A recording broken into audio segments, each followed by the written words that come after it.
Yo, what's up guys? So we're back with the road to SSL. In the last video we played against 2 bronzes and a silver, and we're going to be into the silver rank for today very likely, and maybe even sneak into gold. We'll see. So we'll queue up and let's see what we get.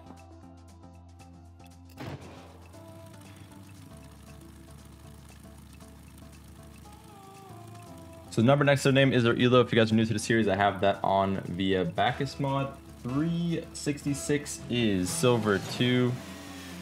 And he's AFK. Okay, he's back. 366 is silver 2, so we're moving up about 1 rank per game. I don't know why I'm doing this. Sorry, a little bit of muscle memory. I'm gonna let him hit it. So you're gonna run into players like this a lot. He's actually playing defense. He's kind of just sitting in net, waiting for the right time to go for the ball because it's easier to line up the ball. And he's used to playing players that aren't going to be doing too much offensively. So he's actually trying to dribble here, creating a little cut. That's not bad. I'm gonna stay grounded. Try not to get bumped here. Already seeing an increase of speed. Already seeing some more intention in his play. Actually, aerial actually would have scored that. Okay, so we're seeing already a big improvement based off last video. So what I'm going to recommend you guys to learn is roll the ball one direction, swing a little wide, and then just boost into it.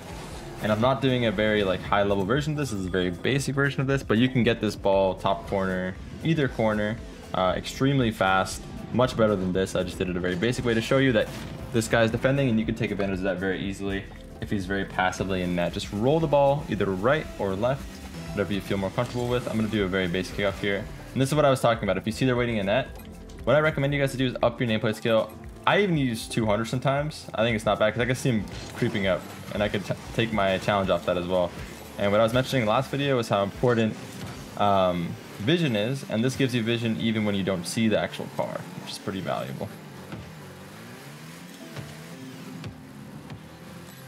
Again, I'm going to take a rolling ball to the left, and let's just boost into it.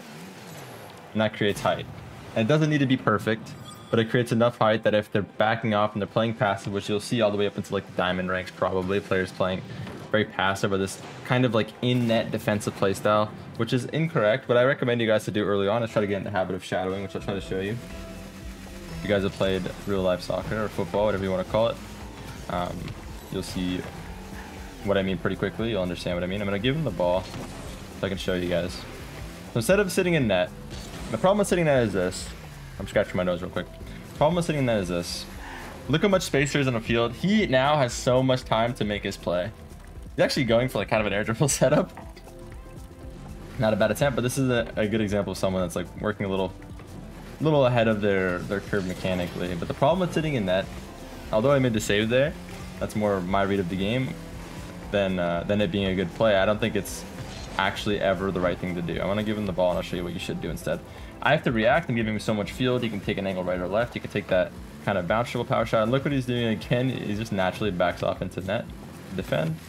And this means that I could set up just a little chip. It doesn't need to be crazy, and it's probably going to be enough. Yeah, and it's a little bit too much for him to deal with. So just an example. Hopefully if he gets the ball, I'll show you. You should drive up.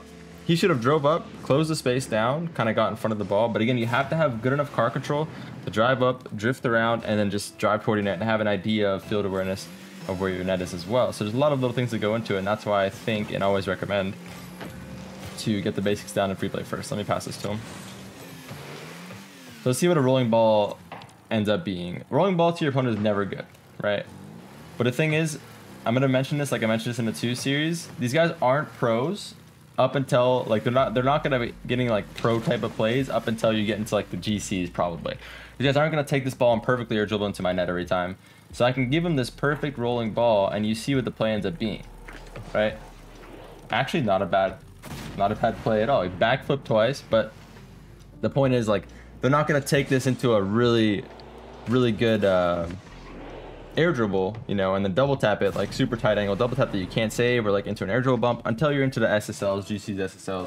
They're not going to do that super consistently. GC will probably have a lot of players doing that semi-consistently, but this is why I don't recommend off kickoff to just roll it at them if you know they're sitting in net. And again, I'm doing the most the basic form of these balls. That way it's not super fast for him to deal with. But I want him to start a dribble. I want to see what his dribbling starts like.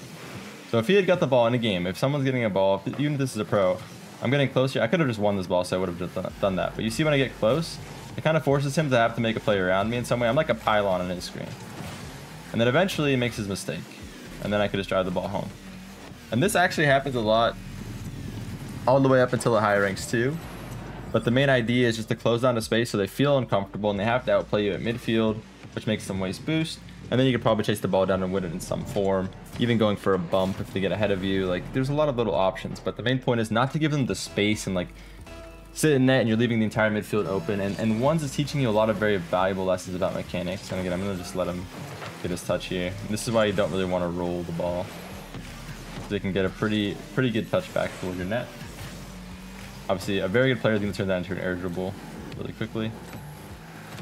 Again, in this situation, I would take an outward touch and then try to just like get a cut around the ball again.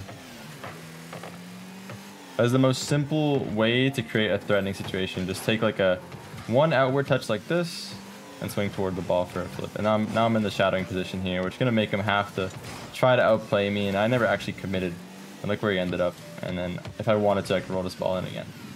And see if he makes it back. He forfeits. Okay.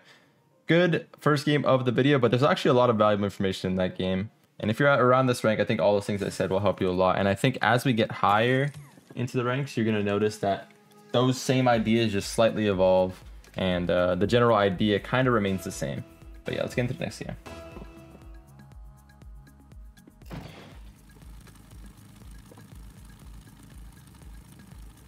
Okay, 438.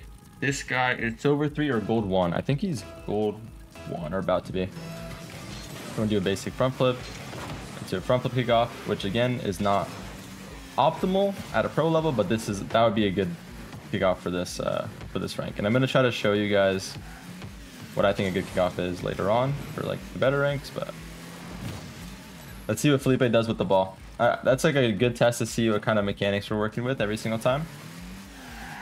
Already better, he just reverse dribbled it, hit it up the wall with intent here. Soft touch to himself, a little bit of a mistake there, but again, I'm kind of shadowing. It's what I was talking about. Like, look how uncomfortable it is for him. He has to try to make a play around me somehow. Take the boost when you're doing this, by the way. Don't let them get boost for free. And then eventually you just block your net, as long as you're covering your net. Look where he ends up. Look what happens. I'm going to see if he can recover back. Get behind the ball. He does. But you see how this kind of way of defending, where I'm just back facing the ball, he's going to have to get an outplay touch here in some form. He's going to flip. I'm going to get the boost again. Same situation. And I could just cover my net again if I want to. And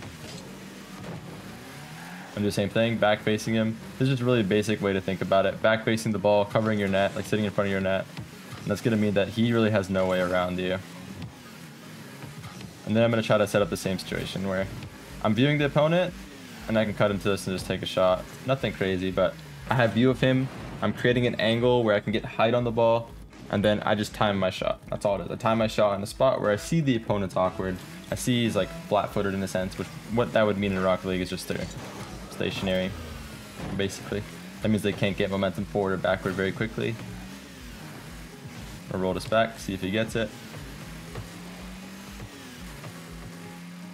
Again, I like this cut infield in ones, by the way, because everyone's expecting the shot. And I think cutting infield is really good, especially when you create angles where you're viewing the opponent. Notice I'm just sitting in front of him again. And eventually that forces him to make a play that's just uncomfortable. Like you can't do much there, right? Always keep that in mind when you're in these lower ranks, that these guys aren't going to hit every shot perfectly as well. You can play passive, you can play patient. You're probably going to be able to react to everything they shoot. Should not make the mistake. So again, I'm just covering my net, sitting behind the ball here. And you see how you just really can't do anything. And I can keep setting up the same situation.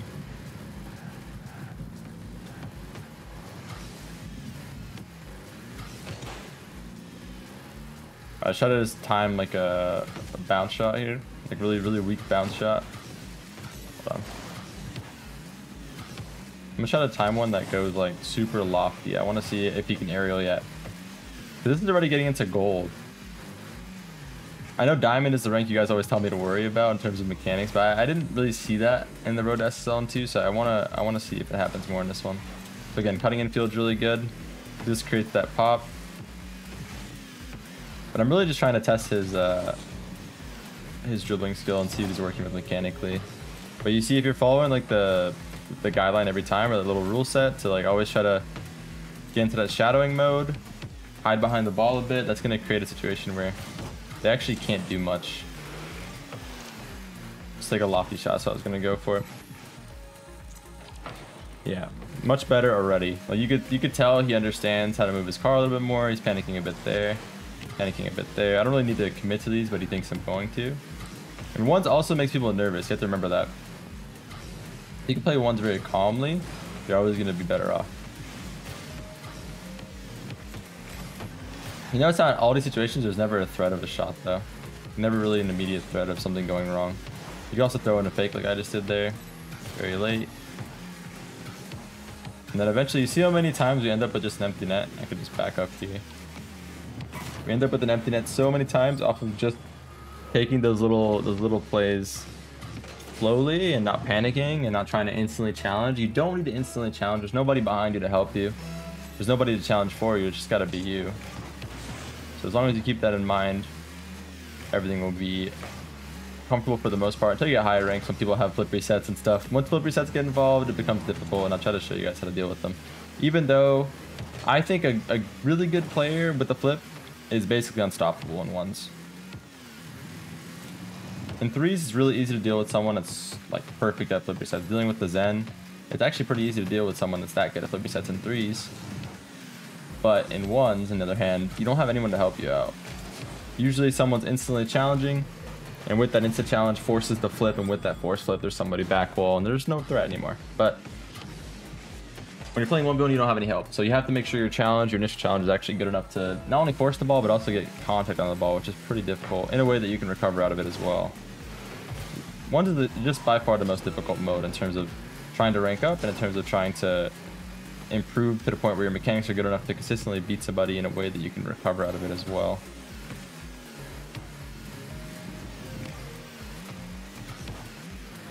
See if you can get back.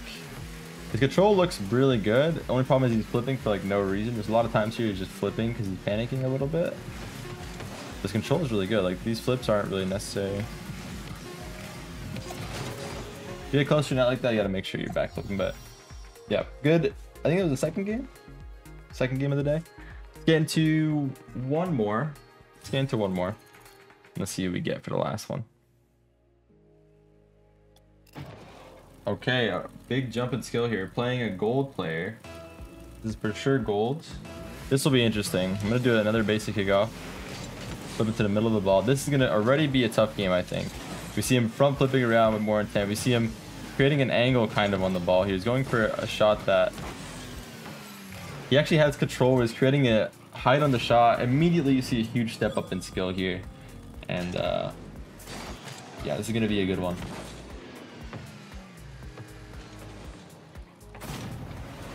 It's one to look out for.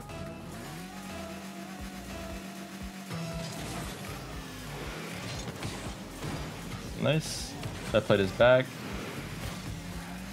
Accidentally did a little too advanced of a kickoff there, so try to remember not to do that. I'm gonna flip forward on my flips.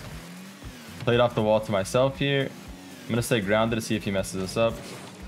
Good save. Take the boost. Make sure you're taking a boost on the opponent's side. I haven't touched on that yet because the players are playing obviously aren't as fast, but this guy's already speeding up. So make sure you're taking a boost to make their job more difficult. And again, just get good enough to do the basic shots. Get good enough to flip into the ball with power. And I'm not trying to get a super fast shot out of this, but just something that's fast on net. A big part of ones is just taking shots on net that forces the opponent to jump and forces them to feel uncomfortable. If you can do that consistently, you're already going to be way ahead of the game. Dribbling is a really important thing, obviously. Being able to dribble the ball in your car is really important. It is quite difficult to do early on, but the thing is, once you learn it, you'll never forget it. It's like riding a bike. It's very simple, very, very simple, but you have to just practice it in free play. What I do to practice this is roll the ball one way, boost behind it, and then just chip it up onto your car. And just get an idea of if you're going too fast, the ball's gonna roll off your car one way. If you're going too slow, it's gonna roll off another way. Same thing for left and right. You'll notice the little things that affect it. So if you're going too fast, it's gonna roll backward, right? You gotta just slow down. If you're going too slow, it's gonna roll forward. You gotta speed up. Same thing for left and right, right? So if it's going too far off the right of your car, just gotta turn the right more. If it's going too far off the left, you gotta turn to the left more. Pretty simple when you break it down that way. It's just hard to get into the motion of being able to control that, right? Let's let him make his play. Let's see what his offense looks like. Actually, good play. I'm gonna see if he has a good shot on him. Yeah, I didn't think so. It's not gonna be super consistent yet, but you see how like the play has a lot more threat to it. You see, I have to kind of worry. And if I was like in a perfect world, I just go up the wall, catch this, go down to the ground, air dribble right, all the way out. But trying to show you guys that you don't have to worry about these shots being perfect every time. You really don't. They're almost never gonna be perfect actually. Let's go for a really basic flick.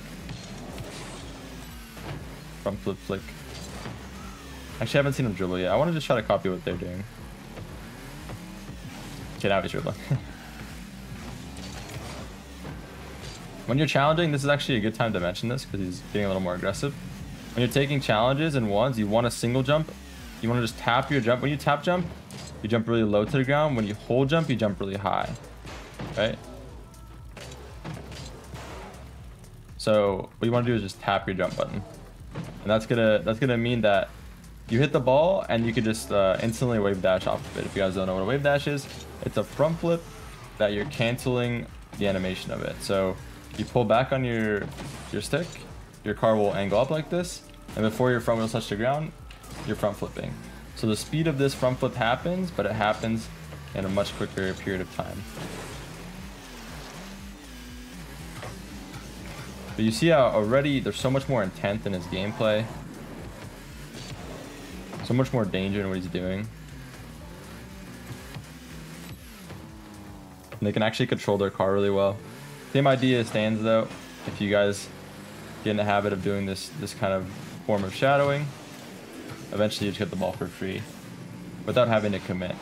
The big thing about ones is just not committing. And that's the really big difference between ones, twos, and threes. Is in those other modes, you have to commit for your teammate. You have to be the person to force the ball for your teammate. You have to get beat sometimes, and ones you don't want to get beat ever. Almost ever.